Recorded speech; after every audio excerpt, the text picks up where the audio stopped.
Polisi menggelar olah tempat kejadian perkara kebakaran di Tambora, Jakarta Barat yang menewaskan satu keluarga. Polisi juga memeriksa 9 saksi terkait insiden tersebut.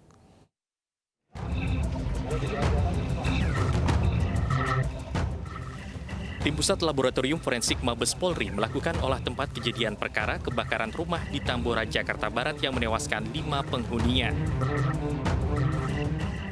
Nantinya hasil olah TKP akan dipadukan dengan keterangan 9 saksi yang telah diperiksa terkait musibah kebakaran ini.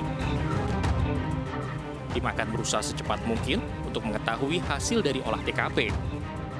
Yang jelas, tim akan berupaya secepat mungkin untuk bisa memberikan hasil olah TKP yang hari ini akan dilakukan.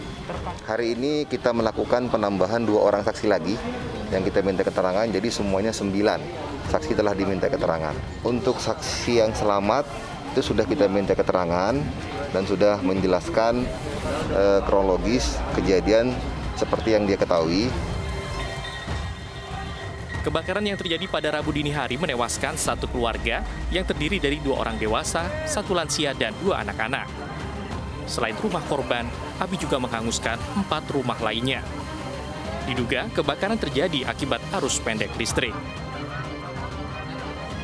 Dari Jakarta, tim liputan iNews melaporkan. Pemirsa, pembongkaran pilar kereta cepat Jakarta-Bandung yang menimpa eskavator membuat kontraktor ditegur PT KCIC sebagai pemilik proyek. Sebelumnya ditemukan ada kesalahan konstruksi.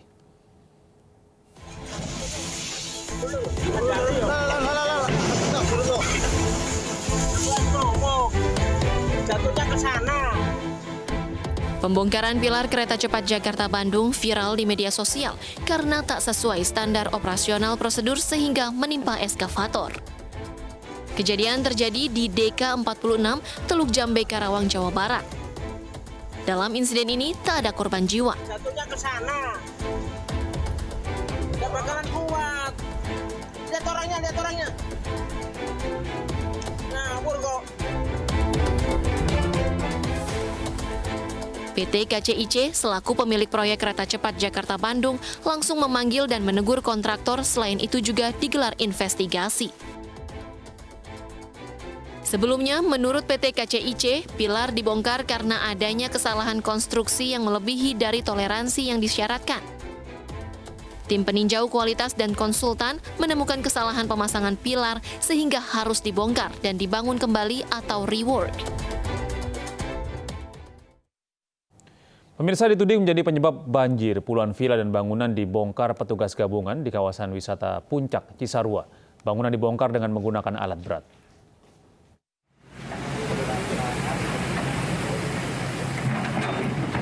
Salah satu kolam renang di kawasan wisata Puncak, Cisarua, Kamis siang dibongkar paksa oleh petugas dengan menggunakan alat berat.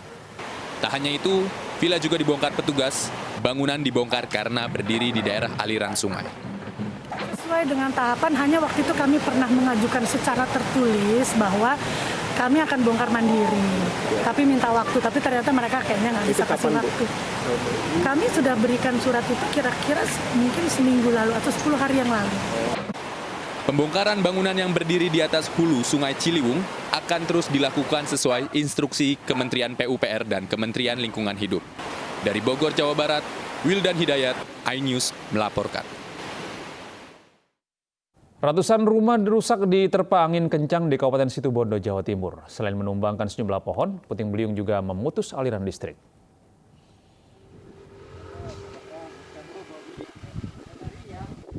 Ratusan rumah dan sebuah masjid rusak akibat puting beliung di Kabupaten Situbondo, Jawa Timur.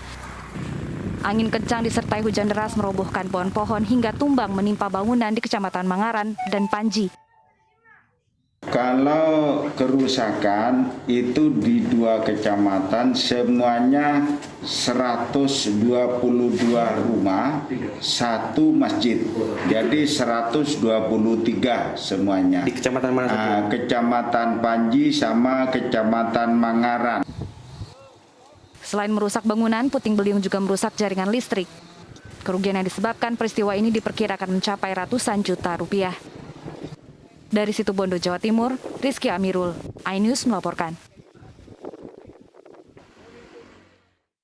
Sementara itu, pemirsa, tanah bergerak akibat hujan deras yang mengguyur wilayah Pandeglang menyebabkan 3 ruang kelas di MTS Ar-Ribatiyah ambruk. Akibat kejadian ini, siswa tidak bisa belajar karena khawatir bangunan sekolah lain ikut ambruk. Diduga ambruknya bangunan sekolah akibat labilnya tanah di sekolah pasca diguyur hujan beberapa hari terakhir. Siswa mengaku trauma karena saat belajar sempat mendengar suara gemuruh di ruang lain. Beberapa dinding sekolah retak dan tanahnya ambles. Saat ini ada 350 siswa yang kini tidak bisa belajar akibat khawatir bangunan sekolah tiba-tiba ambruk. Ada 3 dari 11 ruangan yang hancur. Ruangan tersebut merupakan ruang kelas siswa, ruang OSIS, dan perpustakaan. Tidak di ruangan ini siswa kebetulan tidak, tapi yang di sebelahnya itu lagi dipakai. Ya, terdengar suara, ada suara-suara, ada yang benda berjatuhan segala macam. Akhirnya siswa berhamburan keluar. Pada keluar. Tidak ada korban jiwa, Pak? Alhamdulillah tidak ada korban jiwa. Jadi alhamdulillah siswa selamat semua lah. Semuanya 3 ruang. 3 ruangan yang hancur ya. Pemirsa, Presiden Jokowi meminta aparat penegak hukum termasuk KPK agar jangan cepat berpuas diri dalam peringatan Hari Anti Korupsi Sedunia. Sementara di daerah, peringatan Hari Anti Korupsi Sedunia atau Hakordia diwarnai unjuk rasa mahasiswa serta pelantikan siswa menjadi agen anti korupsi.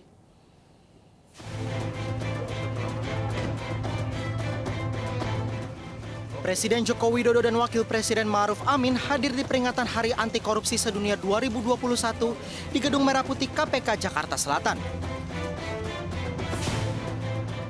Dalam sambutannya, Presiden mengingatkan aparat penegak hukum termasuk KPK agar tidak jumawa karena korupsi merupakan kejahatan yang membutuhkan penanganan ekstra.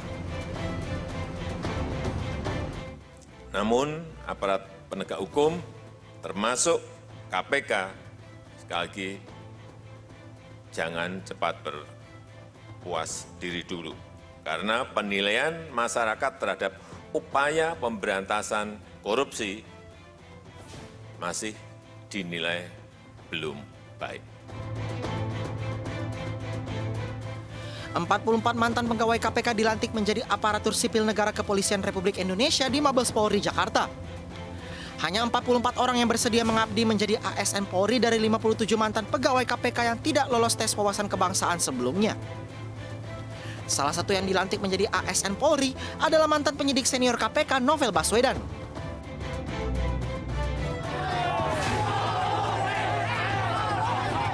Unjuk rasa memperingati Hari Anti Korupsi Sedunia 2021 di Sukabumi, Jawa Barat sempat diwarnai ketegangan. Aparat kepolisian menghalangi mahasiswa yang memaksa masuk ke kantor Balai Kota untuk menemui Wali Kota Sukabumi Ahmad Fahmi. Mahasiswa hendak menanyakan sejumlah pembangunan di Kota Sukabumi yang tidak kunjung selesai. Kita 2 jam lebih di sini melakukan aksi demonstrasi, orasi-orasi, namun tidak ada itikat baik dari pimpinan pemerintah Kota Sukabumi, dalam hal ini Wali Kota Sukabumi, tidak ada itikat baik untuk bagaimana bisa menemui kita, untuk bagaimana kawan-kawan ingin menyampaikan hasil temuan, hasil kajian, dan keresahan-keresahan yang ada di lapangan hari ini. Bertepatan dengan Hari Anti Korupsi Sedunia 2021, sejumlah siswa-siswi SMA N15 Semarang dilantik menjadi agen anti korupsi oleh Gubernur Jawa Tengah Ganjar Pranowo. Adanya agen anti korupsi para siswa ini diharapkan dapat mencegah tindakan korupsi sejak usia dini. Anti korupsi itu bisa dilakukan atau dicegah mulai dari sejak dini ya, dan anak-anak ini mesti diajarkan itu.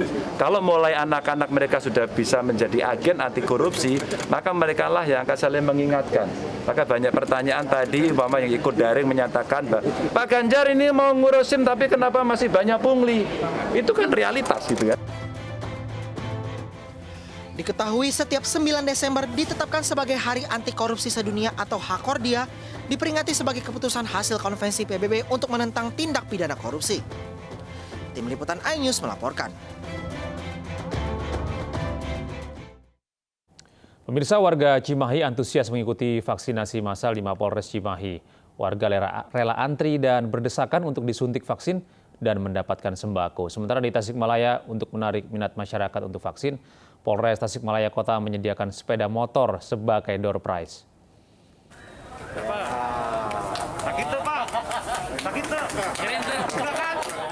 Seperti inilah antrean warga saat mendaftarkan diri untuk mendapatkan vaksinasi COVID-19 di Mapolres Cimahi, Kota Cimahi, Jawa Barat.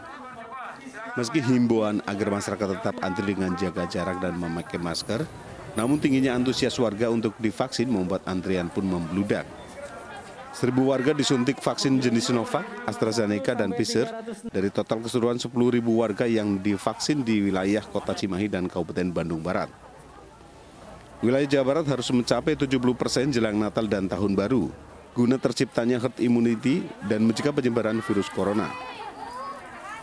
Tolong masyarakat ulah sieun divaksin. Parantos vaksin pertama, kedah vaksin kedua. Walaupun sudah divaksin, tetap harus prokes, disiplin menggunakan masker. Gitunya Pak. Terus-menerus kita laksanakan. Ya terus-menerus ya. Sampai herd imunitas yang kita harapkan tinggi. Target awal Desember ini sampai 7%. Nanti Januari pemerintah menetapkan lagi sampai 80%, 90%. Terus kita laksanakan sehingga herd imunitas masyarakat terbangun. Selain mendapat suntikan vaksin, peserta yang sudah disuntik vaksin mendapat sembako berupa beras sebanyak 3 kg. Vaksin sekarang ada kan harus vaksin, soalnya mau ada corona Omikron. Kenapa nggak dari dulu Bu divaksinnya Bu? Dulu kan kalau ibu kan harus sehat dulu, baru sekarang kan udah fit, kan nggak bisa ini ibu harus kontrol dulu internis apa ya. Angka vaksinasi di Kota Cimahi saat ini sudah mencapai 90%. Meski demikian, warga dihimbau agar tetap mematuhi protokol kesehatan sesuai anjuran dari pemerintah. Dari Cimahi, Jawa Barat, Yuwono Ainus melaporkan.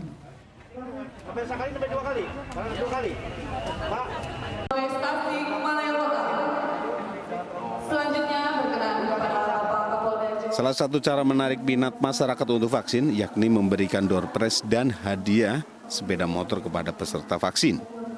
Vaksinasi dilaksanakan Polres Tasikmalaya Kota kerjasama Polda Jabar dengan perusahaan BUMN, Kimia Farma, dan PLN. Hadiah sepeda motor diberikan langsung oleh Kapolda Jawa Barat Irjen Pol Suntana kepada warga yang beruntung pada saat mengikuti vaksinasi. Jenderal Bintang 2 ini mengatakan capaian vaksinasi di Jawa Barat hingga saat ini sudah mencapai 68% dan target capaian vaksinasi warga Jabar hingga akhir tahun 2021 sebesar 70%. Mengajak semua masyarakat Kota Tasik atau Kabupaten Tasik untuk sama-sama berangkat ke sentra-sentra vaksin, puskesmas dalam rangka menjaga kesehatan dan mencegah penyebaran COVID-19. Ingat, menjaga kesehatan juga ikhtiar dalam agama yang harus kita lakukan.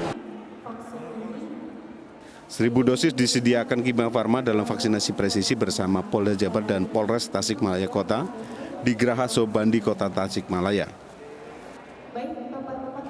Dan kami pun sudah menyatakan siap berkomitmen bukan hanya sekedar vaksin, tapi kita juga akan membantu masyarakat melalui sumbangan sembako. Harapannya itu bisa memberikan semangat bagi masyarakat juga untuk berpartisipasi dalam kegiatan hari ini. Sedikitnya 6.000 vaksin telah didistribusikan Kimia Farma untuk membantu Jabar mencapai target vaksinasi sebesar 70%, guna terciptanya herd immunity dan penanggulangan pandemi COVID-19. Dari Tasikmalaya, Jawa Barat, Asep Joharyono, iNews melaporkan. Pemirsa, jelang pelaksanaan pembelajaran tatap muka terbatas di semester baru 2022, ratusan orang mengikuti vaksinasi Ghost to Campus. Vaksinasi Ghost to Campus digelar di Universitas Lambung Mangkurat, Kota Banjarbaru. Vaksinasi dilakukan untuk mendukung kegiatan pembelajaran tatap muka secara terbatas serta mengejar target 70%. Sasaran vaksinasi di kampus ULM ini sebanyak 250 orang. Tidak hanya mahasiswa saja yang bisa mengikuti vaksin, namun juga masyarakat sekitar. Total vaksinasi di 13 kabupaten kota di Kalimantan Selatan pada bulan Desember 2021 ini telah mencapai 37.000 dosis. Yang di sini selain mahasiswa juga kita ajak masyarakat, di tempat-tempat lain juga kita menyasar seluruh masyarakat di wilayah Provinsi Kalsel. Karena Kalsel masih di bawah 70% capaiannya, oleh karena itu kita kejar terus bersama seluruh stakeholder terkait. Kita beralih ke informasi lain pemirsa, event Bazar Clothing lokal tahunan Jack Cloth kembali hadir usai vakum hampir 2 tahun akibat pandemi. Rencananya Jack Cloth akan digelar di 40 kota di Indonesia dengan menerapkan protokol kesehatan.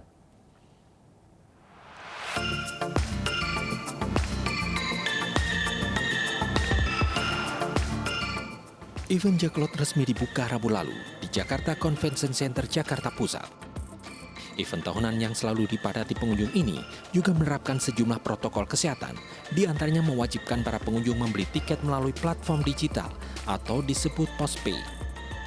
Tahun ini Jack Cloth didukung oleh 250 merek lokal yang siap memuaskan hasrat belanja para pecinta brand lokal.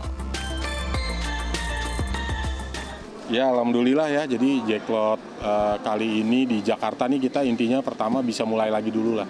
Kita bisa mulai lagi, dukungan pemerintah juga sangat bagus ya, didukung oleh jajaran Pemprov DKI juga untuk melaksanakan kegiatan ini dan juga oleh Kemenparekraf nih.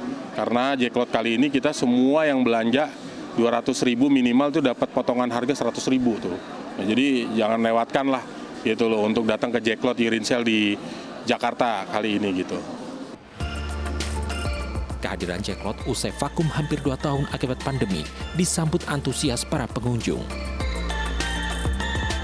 Harapannya senang sih ya, udah mulai dibuka lagi di Jakarta khususnya. Sebelumnya pandemi 2 tahun tutup kan ya. Anak muda buat belanja ini lumayan susah juga cari bazar Jack Cloth kayak gini. Jack Cloth tahun ini turut didukung oleh Kementerian Pariwisata dan Ekonomi Kreatif sebagai bentuk dukungan kepada UMKM lokal dalam membangun perekonomian. Jack Cloth di JCC akan berakhir pada 13 Desember 2021. Dari Jakarta, Rian Rahman, Agus Dwi Prasetyo, Maria Oktora Betania, iNews melaporkan. Badai pasir di Kairo selama 2 hari terakhir menghalangi jarak pandang dan mengganggu aktivitas warga. Informasi dari mancanegara akan hadir sesaat lagi.